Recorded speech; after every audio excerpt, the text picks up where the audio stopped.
नमस्कार दोस्तों, 26 अगस्त 2021 के daily news analysis current affairs discussion में आपका स्वागत है। आज मैं एडिटोरियल से पहले करंट अफेयर्स आ रहा हूं ताकि एक वीडियो आपको अर्लीस्ट पॉसिबल मिल जाए दिन में। ठीक है, कभी कभी हो जाता है डिले। अब कल रात में 3 बजे तक वीडियोस बन रही थी, तो ये वीडियो सुबह लगभग 8:15 पे आपको मिल रही है। इसके जस्ट 1 घंटे बाद ही आपको एडिटोरियल मिल जाएगा, तो प्लीज एडजस्ट। पहले news, emission reduction of 28% already achieved by India.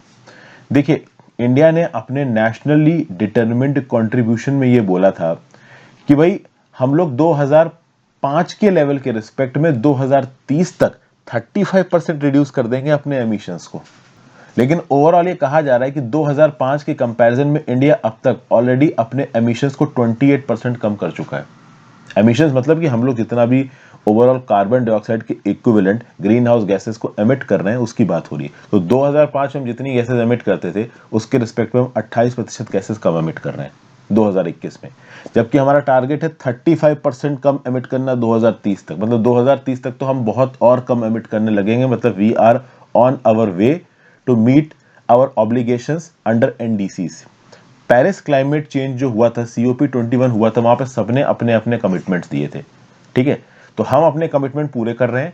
At the same point of time हम अपनी रेन्यूएबल एनर्जी कैपेसिटी को एक्सपोनेंशियली इंक्रीज करने की कोशिश कर रहे हैं। इंडिया में एनर्जी सेक्टर बहुत तेजी से बढ़ रहा है और इंडिया अपने एनडीसी कमिटमेंट्स को पूरा करेगा और अपने टाइम फ्रेम में पूरा करेगा। ऐसा भी recently union minister of power and new renewable energy और president of international solar alliance Shri RK Singh साहब ने कहा है। कब बोला? जब ये India international solar alliance energy transition dialogue 2021 में अपनी स्पीच दे रहे थे। बस ये बोल रहे हैं कि समय समय पे government of India favourable policies और रेगुलेशंस लेके आती है क्लीन एनर्जी सेक्टर के लिए। ओवरऑल हम लोग इंस्टीट्यूशनल स्ट्रेंथनिंग कर रहे हैं, कैपेसिटी बिल्डिंग कर रहे हैं, मार्केट मैकेनिज्म लेके आ रहे हैं, बिजनेस मॉडल लेके आ रहे हैं ताकि एनर्जी एफिशिएंसी को बढ़ाया जा सके। अच्छी बात है। अब सबसे खास बात यहाँ पे ये प्रोजेक्शंस क्या है। प्रोजेक्शंस ये है कि 2050 तक 80 to 85% of India overall power capacity from renewables. मतलब इंडिया में अगर 100 यूनिट्स ऑफ इलेक्ट्रिसिटी पैदा हो रही हैं तो 80 से 85 रेन्यूएबल एनर्जी से पैदा होंगी। ओके, फिर क्या बताया जा रहा है कि इंडिया में ऑलरेडी 100 गीगावाट्स का रेन्यूएबल एनर्जी कैपेसिटी इंस्टॉल हो चुका है। वैसे मैं आपको एक बात बताता हूं, हमारा टारगेट था 175 गीगावाट बाई 2022 रेन्यूएबल एनर्जी में, और 2030 तक हमारा टारगेट है 450 गीगावाट। अब अगर 2022 तक 175 गीगावाट का टारगेट देखा जाए तो वो पूरा नहीं हो पाएगा, बट जितना भी पूरा हो रहा है वो बहुत प्रॉमिसिंग लग रहा है। तो 100 गीगावाट से ज्यादा रेन्यूएबल एनर्जी इंस्टॉल हो चुकी है। 50 गीगावाट एडिशनल कैपेसिटी अभी अंडर इंस्टॉलेशन है और 27 गीगावाट के टेंडर्स फ्लोट कर दिए गए हैं। ओके, तो अगर ये 50 गीगावाट जो एडिशनल कैपेसिटी अंडर इंस्टॉलेशन है, अगर ये भी 2022 के एंड तक कंप्लीट हो जाती है तो हम लोग 150 गीगावाट रेन्यूएबल एनर्जी को इंस्टॉल कर देंगे, जो अपने आप में कम नहीं है, बहुत बड़ा नंबर है। अगर हमने प्लान किया था 2022 तक 175 गीगावाट और हम 150 गीगावाट भी इंस्टॉल कर देते हैं तो ये अपने आप में बड़ी बात है। फिर ये बताया जा रहा है कि एज ऑफ 31 जुलाई 2021 इंडिया की जो total installed power generation capacity है उसका 38.5% क्लीन रेन्यूएबल एनर्जी रिसोर्सेज से आता है। और ऐसा बोला जा रहा है कि 2023 तक अगर हम 100 यूनिट्स ऑफ एनर्जी पैदा कर रहे हैं तो 40 यूनिट्स यानी कि 40% आएगा रेन्यूएबल एनर्जी से। और यही चीज हम 2050 के लिए कितनी बोल रहे हैं? 80 से 85%। तो अपने आप में हम लोग अपने टारगेट्स बना रखे हैं। टारगेट्स काफी एम्बिशियस हैं और उनको हम मीट भी कर रहे हैं। अगर इंस्टॉल्ड रेन्यूएबल एनर्जी कैपेसिटी की अगर आप बात करो तो इंडिया पूरी दुनिया में चौथे नंबर का सबसे बड़ा देश है जिसके पास सबसे ज्यादा रेन्यूएबल एनर्जी कैपेसिटी इंस्टॉल्ड है। मतलब 4th highest renewable energy installation India में है, 5th हाईएस्ट सोलर में है इंडिया में, और 4th highest wind energy capacity. मतलब विंड एनर्जी कैपेसिटी की अगर आप क्रोनोलॉजी लगाते हो पूरी दुनिया में कि किसके पास सबसे ज्यादा इंस्टॉल्ड है तो चौथे नंबर पे इंडिया आएगा, सोलर में 5वें नंबर पे इंडिया आएगा। नेशनली डिटरमिन्ड कंट्रीब्यूशन की बात की जाए तो 2015 में, ठीक है, एक क्लाइमेट कॉन्फ्रेंस हुई पेरिस में। वहां पे नेशनली डिटरमिन्ड कंट्रीब्यूशन को अनाउंस किया इंडिया ने। क्या थे नेशनली डिटरमिन्ड कंट्रीब्यूशन? ये 3 थे। पहला है improving the emissions intensity of its GDP by 33 to 35% by 2030 over 2050 levels. ये वही बात हो रही है। अच्छा, एक चीज और, एमिशंस इंटेंसिटी के कंसेप्ट को समझिए। ओके, एमिशंस इंटेंसिटी का कंसेप्ट ये होता है कि ओवरऑल मान लीजिए पर जीडीपी, मतलब कि जो भी आपकी जीडीपी है, जीडीपी की यूनिट, एक जीडीपी की यूनिट के लिए आपने कितनी इलेक्ट्रिसिटी खत्म की पहले, या फिर कितना एमिशन किया। इलेक्ट्रिसिटी तो चलो अलग बात हो गई, एमिशन कितना किया। तो मान लो कि फॉर एग्जांपल पर GDP, per unit of GDP के लिए जो पहले एमिशन हो रहा था वो हो रहा था 100 यूनिट ऑफ, आप कह सकते हो कि कार्बन डाइऑक्साइड इक्विवेलेंट। और मान लो कि लगभग 2030 में पर यूनिट ऑफ जीडीपी के लिए जो एमिशन हुआ वो हुआ लगभग 67 यूनिट्स। तो समझिए ये 2005 का डाटा मानते हैं और हम मानते हैं कि per unit of GDP emissions हो रहा था 100 यूनिट, और 2030 में हमने माना कि per unit of GDP emissions हो रहा है 67 यूनिट्स। तो कितना कम हुआ, लगभग 33% कम हुआ। यही तो हमारा टारगेट है। तो पर यूनिट ऑफ जीडीपी जितने भी एमिशंस हो रहे हैं उन एमिशंस को 33 से 35% कम करना है 2030 तक, ये टारगेट है। और हम लोग 28% कम कर चुके हैं। Plus non fossil fuels based electricity 2030 तक हमको 40% करनी है।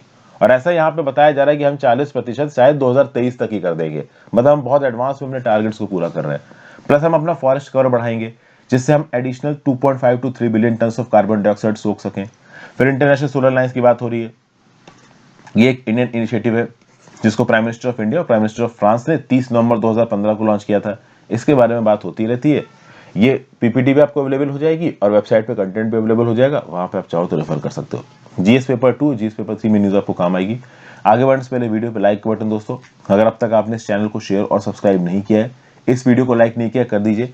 हो सके तो ज्वाइन बटन दबा के हेल्प करें, that is specifically very helpful for me. तो please click the join button as much as you can. चाहे तो इंस्टाग्राम पे भी फॉलो कर सकते हैं, लिंक नीचे डिस्क्रिप्शन बॉक्स में दिया हुआ। टेलीग्राम ग्रुप ज्वाइन कर लीजिए लेक्चर की पीडीएफ के लिए, और मेरे जो एडिटोरियल्स आते हैं उनकी पीडीएफ के लिए भी। बाकी जो करंट अफेयर्स के लेक्चर्स बनाता हूं उनकी पीडीएफ भी आपकी टेलीग्राम में अपडेट हो जाएगी। Next, government clears all names sent by collegium for supreme court. तो रिसेंटली ये चीज काफी न्यूज में आ रही है कि एनवी रमन्ना साहब ने 9 सुप्रीम कोर्ट के जजेस का नाम रिकमेंड किया है अपने कॉलेजियम के थ्रू। अकिल कुरैशी का नाम नहीं आया था तो ये कंट्रोवर्सी उठ रही थी, इसके ऊपर भी मैंने कल आपको वीडियो बना के दी थी। तो अब सरकार ने बोला है कि जो भी नाम यहाँ पे कॉलेजियम ने रिकमेंड किए हैं उनको सरकार ने भी क्लियर कर दिया। मतलब अब ये के सारे जो जजेस हैं अपॉइंट किए जाएंगे। तो अब तक करंटली फंक्शनल जजेस 25 थे, अब 34 हो जाएंगे। 34 में 33 जजेस हैं और एक चीफ जस्टिस ऑफ इंडिया, तो टोटल 34। कॉलेजियम में कौन कौन था, तो chief justice NV Ramana, justice UU Lalit, M Khanwilkar, DY Chandrachud, L Nageswara Rao. तो ये कह सकते हो कि सुप्रीम कोर्ट के सीनियर मोस्ट जजेस हैं, इसलिए कॉलेजियम में बैठे हैं। 9 जजेस कौन कौन से नॉमिनेट हुए, नाम यहाँ पे लिखे हुए हैं, आप पढ़ लेना। इसमें से एक नाम इंपॉर्टेंट है और वो है जस्टिस बीवी नागरत्ना, कर्नाटका की है ये। और ये इंडिया की पहली वुमेन चीफ जस्टिस बन सकती हैं 1 महीने के लिए, सितंबर 25 से 29 अक्टूबर 2027। लेकिन अब 2027 में क्या होगा वो 2027 में पता चलेगा, अभी उसके बारे में ज्यादा नहीं बोल सकते। उसके अलावा इन 9 जजेस में गुजरात के चीफ जस्टिस नाथ और सीनियर एडवोकेट नरसिम्हा, ये भी चीफ जस्टिस बन सकते हैं छोटे छोटे समय के लिए। सबसे खास बात यहाँ पे ये है कि ये जो 9 जजेस की अपॉइंटमेंट हुई ना, इसमें 8 हाईकोर्ट में जजेस हैं और 1 लॉयर है। आपको पता होना चाहिए कि जो जजेस का अपॉइंटमेंट होता है इसकी एलिजिबिलिटी कंडीशंस क्या है। देखिए, अगर आपको सुप्रीम कोर्ट का जज बनना है तो आप सिटीजन होने चाहिए इंडिया के, कम से कम 5 साल एज अ जज किसी हाई कोर्ट में काम किया हो, या फिर कम से कम 10 साल एज एन एडवोकेट काम किया हो। तो 10 साल एज एन एडवोकेट काम किया हो मतलब आपका जज होना जरूरी नहीं, या फिर आप एक डिस्टिंग्विश्ड ज्यूरिस्ट हो। तो यहाँ पे एक एडवोकेट को भी अपॉइंट किया गया है, ठीक है, जो कि हैं मिस्टर नरसिम्हा साहब, ठीक है ना। ये आप कह सकते हो कि सीधे सीधे हाईकोर्ट के जज नहीं रहे, through the line of advocate आए हैं, पहले एडिशनल सॉलिसिटर जनरल भी ये रह चुके हैं। Got it. तो जज of the supreme court shall be appointed by the president bye warrant under his seal after consultation with the जजेस of the supreme court and high court in the states as president may deem necessary for the purpose. मतलब supreme court का जज को appoint करता है president, और appoint करता है किससे डिस्कस करने के बाद, तो सुप्रीम कोर्ट और हाई कोर्ट के सीनियर मोस्ट जजेस से डिस्कस करने के बाद। ओवरऑल अगर आप यहाँ पे सुप्रीम कोर्ट का advocate on records association versus of union of India 1993 देखोगे तो कुल मिला के प्रेसिडेंट को चीफ जस्टिस ऑफ इंडिया के साथ बातचीत करनी है, और चीफ जस्टिस ऑफ इंडिया जिन जजेस का नाम रिकमेंड कर रहा है उन्हीं को अपॉइंट करना है। अब पहले क्या होता था कि चीफ जस्टिस ऑफ इंडिया की अकेले को चलती थी कि भाई वो जिसको बोल देगा वही सुप्रीम कोर्ट का जज बनेगा। फिर सेकंड जजेस केस, थर्ड जजेस केसेस आया, और उसके बाद सिर्फ सीजेआई पे नहीं छोड़ा गया, सीजेआई प्लस जो 2 से 3 और सीनियर मोस्ट जजेस होते हैं सुप्रीम कोर्ट के, ये पूरा का पूरा एक कॉलेजियम बनाएंगे और इनकी कंबाइंड राय के साथ ही आपके नए सुप्रीम कोर्ट के जजेस का अपॉइंटमेंट होगा। फर्स्ट, सेकंड, थर्ड जजेस केस क्या होता है, इसको आप यूट्यूब पे सर्च मारिए मेरे नाम के साथ, आपको वीडियोस मिल जाएगी, आप इन वीडियोस को देख सकते हैं। इनफैक्ट मेरी जो लक्ष्मीकांत की सीरीज है, उस लक्ष्मीकांत की सीरीज में जो V124 है, 124वीं वीडियो है, 124th वीडियो है, उसमें मैंने फर्स्ट जजेस केस, सेकंड जजेस केस, थर्ड जजेस केस, तीनों के बारे में बताया था। साथ साथ मैंने आपको फोर्थ जजेस केस के बारे में बताया। एक फोर्थ जजेस केस भी है जो कि रिसेंटली अभी निकल के आया। तो ये सब देख लीजिएगा, ये बहुत आप कह सकते हो कि कंटेक्चुअल है इस न्यूज में। फिर नेक्स्ट बात करते हैं, cabinet approves higher our FRP for sugar cane. Fair and remunerative prices पिछले 2 से 3 दिनों में काफी न्यूज में, पंजाब में एजिटेशन हुआ था। तो पहले पंजाब के जो सीएम थे अमरिंदर साहब, उन्होंने शुगर केन के दाम 310 से बढ़ा के 325 किए, लोग धरना प्रदर्शन करने लगे, फिर 325 से बढ़ा के 360 किए, तब फार्मर शांत हुए। तो वो तो था स्टेट एडवाइज्ड प्राइस। जिस प्राइस पे, जैसे कि एमएसपी होता है ना गेहूं चावल के लिए, और ये एमएसपी डिक्लेयर करती है आपकी केंद्र की सरकार, उसी प्रकार से शुगर केन की जो एमएसपी है उसको फेयर एंड रिम्यूनरेटिव प्राइस बोलते हो, नाम अलग है, ठीक है। तो 2021-22 सीजन के लिए बढ़ा हुआ फेयर एंड रिम्यूनरेटिव प्राइसेस यहाँ पे अनाउंस किया सरकार ने। कितना अनाउंस किया है? 290 रुपए प्रति क्विंटल। पहले शायद 285 था, अब शायद 290 रुपए प्रति क्विंटल बोल दिया है। सरकार यहाँ पे बोल रही है कि शुगर केन सीजन 2021-22 के लिए फार्मर्स को शुगर केन उगाने में 155 रुपए प्रति क्विंटल लगेगा, और चूंकि हम उनको 290 रुपीज प्रति क्विंटल का FRP दे रहे हैं at a recovery rate of 10%, तो आप कह सकते हो कि ओवरऑल फार्मर्स को 50% से बहुत ज्यादा रिटर्न मिल रहा है। अभी रिकवरी रेट ऑफ 10% क्या होता है? देखिए, शुगर केन में और FRP में कहीं पे भी रिकवरी रेट अगर आपको नजर आए तो उसका मतलब ये होता है कि जो गन्ना होता है उस गन्ने से कितना शुगर निकलेगा। तो रिकवरी रेट अगर 10% है तो मान लो अगर 10 किलो गन्ना इस्तेमाल किया तो 1 किलो शुगर निकलेगा।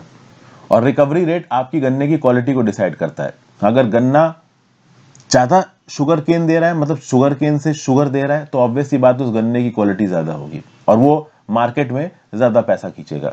तो जिस शुगर केन का, जिस गन्ने का रिकवरी रेट ज्यादा होगा, जिस शुगर केन से ओवरऑल चीनी ज्यादा निकलेगी, वो ऑब्वियस सी बात है मार्केट में ज्यादा पैसा देगा। Got it? और उसका FRP भी यहाँ पे सबसे ज्यादा होगा।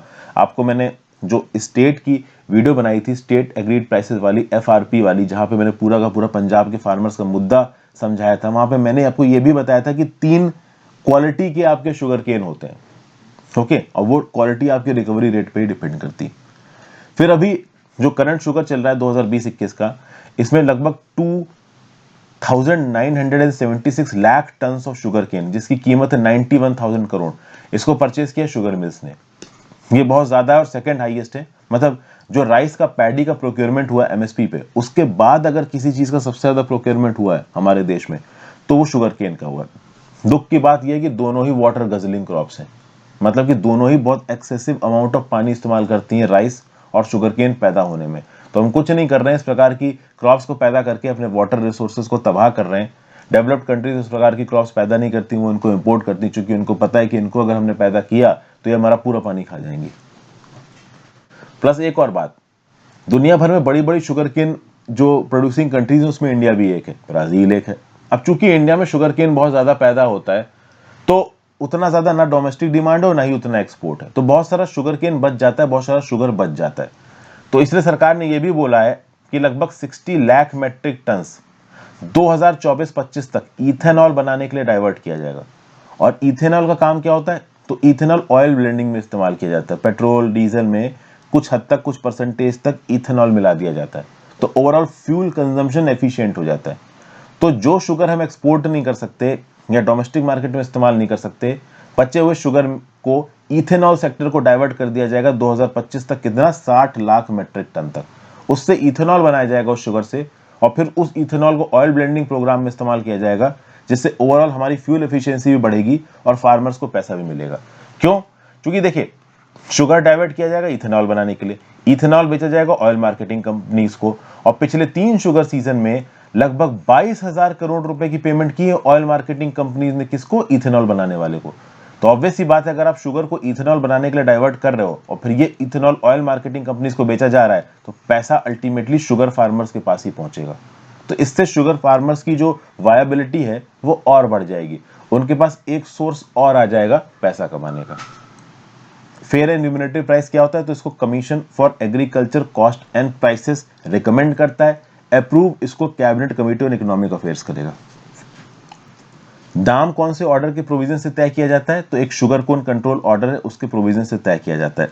यहाँ पे होता क्या, तो जिस तरीके से एमएसपी पे है ना कि भाई ओवरऑल चावल की खेती से, गेहूं की खेती से पहले बता दिया जाता है कि इसकी एमएसपी कितनी, उसी प्रकार से यहाँ पे गन्ने की खेती से पहले बता दिया जाता है कि इस गन्ने का एफआरपी कितना होगा, ताकि फार्मर्स पहले ही प्लान कर लें और अपना उगाई कराने लगे, मतलब शुगर केन को सो करें और अपना काम चालू कर दें ये गन्ना उगाने का। जनरल स्टडीज पेपर 2 में न्यूज आपको काम आएगी। नेक्स्ट बात करते हैं लेबर मिनिस्ट्री टू लॉन्च ई श्रम पोर्टल।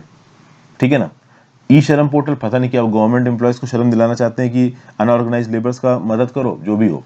तो यूनियन लेबर मिनिस्ट्री ई श्रम पोर्टल लॉन्च कर रहा है, जिसको आप बोलते हो national database for unorganised workers. ये नाम आपने सुना होगा, national database for unorganised workers. इसी basically national database of unorganised workers को ई श्रम पोर्टल बोला जा रहा है। 26 अगस्त 2021 को लॉन्च किया जाएगा। काम क्या है इसका? Overall welfare of crores of unorganised workers of the country after 7 decades of independence. असल में होता ये है कि जब कोरोना की क्राइसिस आई, तो कोरोना की क्राइसिस के बाद देखा कि जो अनऑर्गेनाइज सेक्टर के वर्कर्स थे, इनके पास कोई जगह ही नहीं बची जाने की, कहाँ जाएंगे। तो ऐसा बोला गया कि एक ई श्रम पोर्टल बनाया जाएगा, national database for unorganised workers, जिसमें माइग्रेंट वर्कर्स को, कंस्ट्रक्शन वर्कर्स को, स्ट्रीट वर्कर्स को, गिग और प्लेटफॉर्म वर्कर्स को, डोमेस्टिक वर्कर्स को, आपका एग्रीकल्चर वर्कर्स को, वो लोग जिनके पास इस प्रकार की प्राइसेस में किसी भी तरीके की कोई मदद नहीं होती है, उनको इस ई श्रम पोर्टल से आइडेंटिफाई किया जाएगा। पहले उन लोगों को ऑब्वियसली बात है कि इस ई श्रम पोर्टल में रजिस्टर करना पड़ेगा। फिर मान लो कोई क्राइसिस आती है, तो हम लोग आराम से आइडेंटिफाई कर सकते हैं इस ई श्रम पोर्टल में कौन कौन से लोग हैं। हो सकता है उनके बैंक अकाउंट डिटेल्स भी हो, तो अगर कोई पैसा ट्रांसफर करना हो उनके अकाउंट में, तो सीधे सीधे ट्रांसफर किया जा सकता है। इसलिए यहाँ पे ई श्रम पोर्टल बनाया जा रहा है। 26 अगस्त 2021 को बनवाया जाएगा। इस पोर्टल में जाके ऑब्वियसली बात है रजिस्टर करना पड़ेगा। अब रजिस्टर कैसे करना है? तो जो भी वर्कर्स हैं जो कि अनऑर्गेनाइज सेक्टर में आते हैं, वो किसी भी कॉमन सर्विस सेंटर में जा सकते हैं या सिलेक्टेड पोस्ट ऑफिस में जा सकते हैं। और इनकी एक बहुत बड़ी चेन है इंडिया में, लगभग 4 लाख कॉमन सर्विस सेंटर्स इस समय पे इंडिया में ऑपरेट कर रहे हैं। तो इन सेंटर्स में जाके अपने आप को ई श्रम पोर्टल के अंदर ये अनऑर्गेनाइज्ड वर्कर्स रजिस्टर करवा सकते हैं। अगर हम अपने देश की 500 मिलियन वर्कफोर्स को देखें, यानी 50 करोड़ की काम करने वाली आबादी को देखें, तो उसमें 92% लोग अनऑर्गेनाइज सेक्टर में आते हैं। और जब किसी भी प्रकार की क्राइसिस आती है इकोनॉमी में, तो इन अनऑर्गेनाइज सेक्टर के वर्कर्स को, इनफॉर्मल सेक्टर के वर्कर्स को ट्रैक करना बहुत मुश्किल हो जाता है। तो इस पोर्टल में अगर वो रजिस्टर्ड होंगे तो उनको आराम से ट्रैक किया जा सकता है। इसमें उसके मोबाइल नंबर होंगे, उनकी आधार डिटेल्स होंगी, उनके बैंक अकाउंट डिटेल्स होंगी, तो उनको इमीडिएट बेसिस पे पैसा भी अवेलेबल करवाया जा सकता है। GS paper 2 government policies and interventions में न्यूज आपको काम आएगी। फिर ऑपरेशन देवी शक्ति, इसके बारे में मैंने आपको कल ही बताया। अफगानिस्तान से ये जो हमारे सिटीजन्स को इवैक्यूएट करने का प्रोसेस है तालिबान से बचाने के लिए, इसको बोला गया ऑपरेशन देवी शक्ति। शुरुआत हुई थी इसकी 16 अगस्त को, जब 40 इंडियंस को काबुल से निकाला गया। अब तक इंडिया 800 लोगों को इवैक्यूएट कर चुका है, जिसमें इंडिया के नागरिक भी हैं और बाकी देश के नागरिक भी हैं। ओवरऑल इवैक्यूएशन के लिए क्या किया जा रहा है? तो बेस बनाया गया है दुशानबे, तजिकिस्तान को। दुशानबे से फ्लाइट्स उड़ती हैं, काबुल जाती हैं, वो वापस दुशानबे जाती हैं, और दुशानबे से फिर आपका ओवरऑल वो पहुंचती हैं आपके जामनगर में। जामनगर से हिंडन जाती हैं दिल्ली के पास। पाकिस्तान एयरबेस को वो अवॉइड कर रही हैं, reason being Pakistan air space के ऊपर से इंडिया के मिलिट्री एयरक्राफ्ट नहीं उड़ सकते। सिविलियन उड़ सकते हैं बट मिलिट्री एयरक्राफ्ट नहीं उड़ सकते। तो मिलिट्री के C-17 और C-130 J fleet of Indian air force को इस्तेमाल किया जा रहा है। यहाँ पे एयर इंडिया के जहाजों को भी यहाँ पे इस्तेमाल किया जा रहा है। ठीक है भाई, चूंकि कॉमर्शियल फ्लाइट्स अभी के लिए काबुल एयरपोर्ट पे अलाउड नहीं है, तो ऑब्वियसली बात है तजिकिस्तान को बेस बनाया गया। हमारे मिलिट्री एयरक्राफ्ट तजिकिस्तान जाते हैं, तजिकिस्तान से काबुल जाते हैं, लोगों को उठाते हैं और फिर वापस लेके आते हैं। ठीक है ना, तो ये न्यूज है ऑपरेशन देवी शक्ति, याद रखिएगा, जीएस पेपर 2 में आपको काम आएगा। फिर एक world largest and tallest observation wheel inaugurate किया गया है एन दुबई। ऑब्जर्वेशन व्हील कैसा होता है? कुछ इस प्रकार का होता है। ये कुछ कह सकते हो लंदन आई जैसा है, लंदन आई से, लेकिन ये बहुत बड़ा है। मतलब कि अब इसमें क्या होता है कि इन ऑब्जर्वेशन व्हील्स में छोटे छोटे कैबिन बने होंगे। उन कैबिन में आप खड़े हो जाओगे, पूरा पूरा राउंड होता है। जैसे इस ऑब्जर्वेशन का एक जो राउंड होगा वो 38 मिनट का होगा, 2 राउंड 76 मिनट्स के होंगे। दुबई के ब्लू वाटर आइलैंड पे ये ऑब्जर्वेशन व्हील है। तो होता क्या कि लोग इसमें चढ़ जाएंगे और फिर ओवरऑल अगल बगल का नजारा देखेंगे। मतलब एक प्रकार का अम्यूजमेंट और टूरिस्ट डेस्टिनेशन है ये, और दुनिया का सबसे बड़ा और सबसे ऊंचा ऑब्जर्वेशन व्हील है। 21 अक्टूबर को यूएई में ये इनॉग्रेट होगा। मतलब इसने सारे रिकॉर्ड्स तोड़ दिए हैं। लंदन आई से भी दुगना हाई है, जबकि लंदन आई एक बहुत बड़ा टूरिस्ट अट्रैक्शन है। लंदन आई में भी इस प्रकार का एक प्रकार का ये ऑब्जर्वेशन व्हील है, जिसमें छोटे छोटे छोटे छोटे कैबिन्स बने हुए हैं। आप उसमें जाइए, वो पूरा घूमेगा और आपको लंदन का पूरा नज़ारा देगा, ठीक है ना। तो यहाँ पे आपको दुबई का पूरा नज़ारा मिलेगा इस एन दुबई नाम के ऑब्जर्वेशन व्हील से। ब्लू वाटर आइलैंड पे, ब्लू वाटर आइलैंड कुछ इस प्रकार का आपको नजर आ रहा है। ये एक आर्टिफिशियल आइलैंड है 500 मीटर का, जुमेरा बीच के पास है दुबई मरीना में। तो ये एक छोटी सी न्यूज़ है। आपसे किसी वन लाइनर टाइप के एसएससी टाइप के एग्जाम में पूछा जा सकता है कि भाई ये एन दुबई क्या है। यूएई की बात की जाए तो यहाँ पे आपको यूएई नजर आ रहा है पर्शियन गल्फ में, साउथ में है, बाउंड्री लगाता है सऊदी अरेबिया के साथ, और ईस्ट में कह लीजिए बाउंड्री लगाता है आपका ओमान के साथ। नेक्स्ट बात करते हैं, ये जीएस पेपर 1 में चीज आपको काम आएगी। नेक्स्ट है cabinet clears 15,000 crore NMP linked FDI proposal.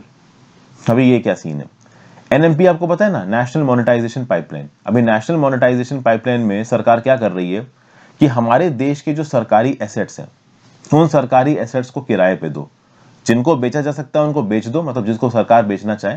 हालांकि ज्यादातर को किराए पे देने की बात की जा रही है, मतलब ओनरशिप राइट्स नहीं देंगे बट रेंटल पर्पसेस के लिए ओवरऑल उस हम प्रॉपर्टी को, सरकारी प्रॉपर्टी को प्राइवेट प्लेयर को दे सकते हैं। अभी इसमें हुआ यह है कि इंडिया में एक रजिस्टर्ड एक कंपनी है एंकोरेज इंफ्रास्ट्रक्चर इन्वेस्टमेंट होल्डिंग। ये कनाडा की फेयरफैक्स फाइनेंशियल होल्डिंग्स लिमिटेड की एक सब्सिडरी है। अभी कनाडा की जो Fairfax financial holdings limited company है, इसके पास बेंगलोर इंटरनेशनल एयरपोर्ट्स में स्टेक है। तो सबसे पहले तो कनाडा फेयरफैक्स फाइनेंशियल होल्डिंग्स के जो बेंगलोर वाले स्टेक्स हैं वो ट्रांसफर किए जाएंगे anchorage infrastructure investment holding limited में। बट ये न्यूज नहीं है, न्यूज यहां पे ये है, अब ये जो anchorage infrastructure investment holding limited है, ये न्यूज में क्यों है, क्योंकि इसमें 15,000 करोड़ का फॉरेन डायरेक्ट इन्वेस्टमेंट आ रहा है। अब ये इंडिया के लिए अच्छी न्यूज क्यों है, ये वाला फॉरेन डायरेक्ट इन्वेस्टमेंट सच में हमारे लिए इंपॉर्टेंट है, क्योंकि ये जो anchorage infrastructure investment holding limited है ना, ये एक ऐसी कंपनी है जो इंडिया में इंफ्रास्ट्रक्चर, कंस्ट्रक्शन, एयरपोर्ट और ट्रांसपोर्ट रिलेटेड एसेट्स में इन्वेस्ट करती है। तो अगर ऐसी कंपनीज के पास एफडीआई आता है तो ओवरऑल वो पैसा हमारे देश के इंफ्रास्ट्रक्चर सेक्टर में इन्वेस्ट होगा, और यही तो हमारी भारत सरकार का टारगेट है। भारत सरकार प्राइवेट प्लेयर से चाहती है कि भाई आप इंफ्रास्ट्रक्चर सेक्टर में इन्वेस्ट करो। हमारे यहाँ पे एफडीआई कैसे आती है, तो फेसबुक ने जियो के 9% शेयर खरीद लिए, तो वो कोई इंफ्रास्ट्रक्चर में इन्वेस्ट हुई ना, क्या जियो तो ऑलरेडी बड़ी कंपनी स्टैब्लिश्ड है, उसके शेयर तुमने खरीद लिए, तो इस एफडीआई का क्या ही मतलब है। इंफ्रास्ट्रक्चर में जब एफडीआई आती है तो उसमें ग्राउंड लेवल पे नए एसेट्स बनते हैं, ओवरऑल नौकरियां प्रोड्यूस होती हैं। तो जब ये 15,000 करोड़ इस particular anchorage infrastructure investment holding company में आएगा, तो ओवरऑल ये कंपनी फिर क्या करेगी, ये कंपनी इंडिया के इंफ्रास्ट्रक्चर सेक्टर में इन्वेस्ट करेगी। तो जो हमारे नेशनल मोनेटाइजेशन पाइपलाइन है, बहुत सारे इंडिया के जो प्रॉपर्टीज हैं जिसको इंडिया रेंट पे देना चाहती है, तो इस प्रकार की प्रॉपर्टीज को इन कंपनीज को रेंट पे दिया जा सकता है। ये कंपनीज सरकारी एसेट्स को लेंगी, उसके ऊपर बिजनेस चलाएंगी। इनके पास ओनरशिप नहीं जाएगी सरकारी एसेट्स की, लेकिन सरकार के पास इस चीज का किराया आएगा जिससे सरकार की कमाई होगी। यही नेशनल मोनेटाइजेशन पाइपलाइन का ओवरऑल ऑब्जेक्टिव है। देखिए क्या लिखा हुआ, the investment will also be a significant boost to the recently announced national asset monetisation pipeline. It will help leasing out of state owned infrastructure projects, मतलब lease करेंगे हम, किराए पे देंगे अपने स्टेट ओन्ड इंफ्रास्ट्रक्चर प्रोजेक्ट्स को, और फिर उन स्टेट और इंफ्रास्ट्रक्चर एसेट्स में road, railways, airport, sports stadium, इस प्रकार की चीजों का प्रयोग किया जाएगा, और यहाँ पे प्राइवेट ऑपरेटर्स ऑपरेट करके अपना प्रॉफिट कमाएंगे, प्लस सरकार को किराया भी देंगे। तो overall national asset monetisation pipeline है क्या, unlock value in brownfield projects. Brownfield projects मतलब जिनके ऊपर ऑलरेडी कंस्ट्रक्शन हो चुका है, अभी के लिए वो अनवायबल थे, इस्तेमाल में नहीं थे, लेकिन अब उनको इस्तेमाल में लाया जा रहा है। ग्रीन फील्ड प्रोजेक्ट नहीं, ग्रीन फील्ड प्रोजेक्ट में क्या होता है कि भाई बिल्कुल नया ही सिरे से कुछ बन रहा है। ब्राउनफील्ड प्रोजेक्ट सरकार के जो खाली पड़े थे उसमें कुछ कंस्ट्रक्शन हुई, बाद में उनको प्रयोग नहीं किया गया, चाहे वो रोड हो, चाहे वो एयरपोर्ट। जैसे हमारे देश में बहुत सारे एयरपोर्ट्स बनवाए, लेकिन फिर वो एयरपोर्ट चले नहीं, खाली पड़े हुए हैं। तो अब इन एयरपोर्ट्स को प्राइवेट सेक्टर्स को लीज पे दे दिया जाएगा, और प्राइवेट सेक्टर्स फिर वहां पे अपना कुछ कंस्ट्रक्शन करके ओवरऑल उसको वायबल बनाने की कोशिश करेंगे। यही टारगेट है नेशनल मोनेटाइजेशन पाइपलाइन का। तो इसीलिए इस प्रकार की जो कंपनीज है ना, Anchorage infrastructure investment holding limited, इसमें अगर एफडीआई आती है then that is definitely useful for India. फिर एक नई एडवांस्ड ऑक्सीडेशन टेक्नोलॉजी को यहाँ पे बनाया गया है। एक्चुअली जो एनर्जी और रिसर्च इंस्टीट्यूट है ना, जो टेरी इंस्टीट्यूट है न्यू दिल्ली का, उसने एक नई टेक्नोलॉजी यहाँ पे डेवलप की जिसको बोला जाता है टेडॉक्स टेक्नोलॉजी। इसको एडवांस्ड ऑक्सीडेशन टेक्नोलॉजी बोला जा रहा है, जिसमें बायोलॉजिकल और टर्शरी ट्रीटमेंट सिस्टम्स पे ध्यान नहीं दिया जाएगा। नॉर्मल कर अभी के लिए जो टेक्नोलॉजी इस्तेमाल की जाती है ओवरऑल वेस्ट वाटर को प्योरीफाई करने में, उस टेक्नोलॉजी में पहले क्या होता है कि बायोलॉजिकल ट्रीटमेंट किया जाता है, उसके बाद आरओ, उसके बाद मल्टी इफेक्ट इवेपोरेटर्स, तो काफी लंबा प्रोसेस होता है और उसमें पानी काफी वेस्ट हो जाता है। लेकिन ये जो नई एडवांस्ड ऑक्सीडेशन टेक्नोलॉजी है, इसमें यूवी फोटो कैटालिसिस को इस्तेमाल किया जाएगा म्युनिसिपल सीवेज को ट्रीट करने के लिए। तो जो गंदे से गंदा पानी है उसको भी हम लोग यहाँ पे ट्रीट कर सकते हैं, गंदे से गंदे पानी को हम लोग बायोलॉजिकल ट्रीटमेंट से ट्रीट नहीं कर सकते। उसके बाद यूवी फोटो कैटालिसिस, ये जो आपका एडवांस्ड ऑक्सीडेशन टेक्नोलॉजी वाला जो तरीका है, इससे जीरो लिक्विड डिस्चार्ज है। जीरो लिक्विड डिस्चार्ज का मतलब क्या है कि जो वेस्ट है वो सॉलिड में कन्वर्ट होकर अलग हो जाएगा और पानी बर्बाद नहीं होगा यहाँ पे। तो ये एक छोटी सी न्यूज है। तो ओवरऑल जीरो लिक्विड डिस्चार्ज की वजह से कैपिटल एक्सपेंडिचर 25 से 30% कम हो जाएगा और ऑपरेशनल एक्सपेंस 30 से 40% कम हो जाएगा इंडस्ट्रियल वेस्ट वाटर ट्रीटमेंट में। इसको बोलते हैं एडवांस्ड ऑक्सीडेशन टेक्नोलॉजी, टेडॉक्स। इसको डेवलप किया है टेरी यानी the energy and resources institute new Delhi ने वेस्ट वाटर ट्रीटमेंट के लिए। Department of science and technology का जो वाटर टेक्नोलॉजी इनिशिएटिव है, इसने यहाँ पे मदद भी करी है। So it was supported by Water Technology Initiative of the Department of Science and Technology, Government of India. This UV photocatalysis advanced oxidation reduction है सेकेंडरी ट्रीटमेंट स्टेज पे। ओवरऑल यहाँ पे जीरो लिक्विड डिस्चार्ज है, पानी ज्यादा बर्बाद नहीं होता है। समझ गए? केमिकल ऑक्सीजन डिमांड भी कम हो जाती है, बायोलॉजिकल ऑक्सीजन डिमांड भी कम हो जाती है। आप बोलोगे सर ये सीओडी बीओडी क्या है? तो इसके लिए मेरी इन्वायरमेंट की सीरीज देखिए जाके, वहां पे मैंने डिटेल में समझाया कि केमिकल ऑक्सीजन डिमांड क्या है, बायोलॉजिकल ऑक्सीजन डिमांड क्या है। ओवरऑल ये जो टेडॉक्स टेक्नोलॉजी है, आइडेंटिफाइड इंडस्ट्रियल क्लस्टर्स में इस्तेमाल किया जाएगा नमामि गंगे में। आप समझिए, मिनिस्ट्री ऑफ जल शक्ति के अंदर जो नमामि गंगे प्रोग्राम चल रहा है, जिसमें हम लोग गंगा को क्लीन करने की बात करें, तो गंगा को क्लीन करने के लिए भाई कोई तो टेक्नोलॉजी चाहिए ना जो गंगा को क्लीन कर सके। तो इस प्रकार की टेक्नोलॉजीज का इस्तेमाल किया जाएगा। जीएस पेपर 3 में आपको न्यूज काम आएगी। और final news, Asian development bank की एक रिपोर्ट निकल के आई है, की indicators for Asia and the Pacific 2021, जिसने ये बोला है कि कोविड-19 पैंडेमिक के चलते 7.5 करोड़ से लेकर 8 करोड़ लोग और एक्सट्रीम पॉवर्टी में चले जाएंगे। कोविड-19 नहीं होता तो ये लोग एक्सट्रीम पॉवर्टी में नहीं जाते, बट कोविड-19 के चलते ये लोग एक्सट्रीम पॉवर्टी में चले जाएंगे। एक्सट्रीम पॉवर्टी मतलब दिन में $1.9 से ये लोग कम कमाएंगे और ओवरऑल हम लोग अपने सस्टेनेबल डेवलपमेंट गोल के टारगेट्स को पूरा नहीं कर पाएंगे।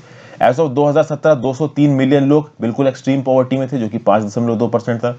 बिना कोविड-19 के नंबर 2020 तक 2.6% पे आ जाता, बट आया नहीं है, जो कि कोविड-19 के चलते गरीबी बहुत तेजी से बढ़ रही है। कौन सा सस्टेनेबल डेवलपमेंट गोल यहाँ पे वायलेट हो जाएगा? तो सस्टेनेबल डेवलपमेंट गोल 2, जो कि है आपका हंगर। 2015 से लेकर 2030 तक ये सस्टेनेबल डेवलपमेंट गोल इंप्लीमेंट किए जा रहे हैं। एशिया और पैसिफिक रीजन की बात की जाए तो ये रीजन बहुत इंपॉर्टेंट है। पूरी दुनिया की जीडीपी का 35% कंट्रीब्यूट करता है ये, और ओवरऑल यहाँ पे अगर गरीबी बढ़ती है तो जीडीपी के ऊपर भी इंपैक्ट आएगा। एसोसिएटेड फैक्ट्स के लिए मैं आपको नोट्स अवेलेबल करवा दूंगा, आप पढ़ लेना, कुछ भी नहीं है। जो 1-2 फैक्ट्स आपको इंपॉर्टेंट लगे आप अपने नोट्स में इनकॉर्पोरेट करना। तो ये आज की सबसे इंपॉर्टेंट न्यूज थी दोस्तों। ज्यादा से ज्यादा लोगों के साथ इस वीडियो को शेयर करिए, अपने व्यू पॉइंट नीचे कमेंट बॉक्स में दे सकते हैं। अगर हो सके तो ज्वाइन बटन जरूर दबाएं। Have a great day, good bye, take care.